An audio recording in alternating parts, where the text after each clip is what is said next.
আসসালামু আলাইকুম। আশা করি সবাই ভালো আছেন। আল্লাহর রহমতে আমরা ভালো আছি। অনেকদিন পরে ভিডিওতে আসলাম। অনেকদিন পরে, প্রায় 1 মাস হয়ে যাবে ভিডিও করি না। ভাবলাম যে টুকটাক একটু শেয়ার করি আপনাদের সাথে। অসুস্থ ছিলাম, সেজন্য শেয়ার করতে পারিনি। ইলিশ মাছ যা পটল দিয়ে রান্না করবো।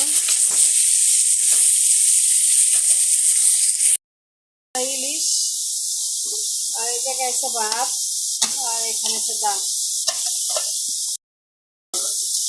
ইলিশ মাছ দিয়ে রান্না করবো। কটাইছে এই যে সব কিছু আর সামনে ব্লেন্ডার করবো। ডাক্তারের কাছে যাই বসে গেছি, আমি বাস্তিতে ডাক্তার দেখাবো, চুল করে যায় সেজন্য এখন বসে রয়েছি।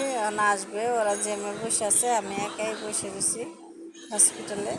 আর এখানে আম্মাই যে খিচুড়ি রান্না করছে সন্ধ্যার সময়, এই বৃষ্টি হইতেছে সেজন্য খিচুড়ি রান্না করলো। ভর্তা দিয়ে খাও খিচুড়ি, ঠান্ডা ঠান্ডা ওয়েদারে এই ধরনের খিচুড়ি খেতে খুব মজা লাগে, সেজন্য এই খিচুড়িটা রান্না করছে আম্মা। হঠাৎ করে মনে হলো যে খিচুড়িটা খায়।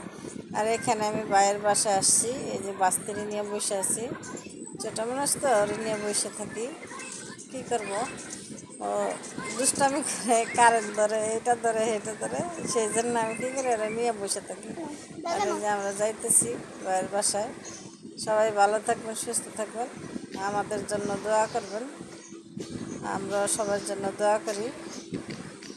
আর আমার ভিডিওটি সাবস্ক্রাইব করবেন, লাইক কমেন্ট শেয়ার এবং সাবস্ক্রাইব করে আমাদের পাশে থাকবেন। যাইতেছি রাস্তায়, যে অন্য ঠিক করে নেই, সেই জন্য ডাক দিতেছি অন্যর জন্য যে ঠিক করে নেও। আমি বাসা খেয়াল করি নি, আর রাস্তা নেমে দেখতেছি, সেই জন্য ডাক দিলাম। সবাই ভালো থাকবেন, সুস্থ থাকবেন। আসসালামু আলাইকুম।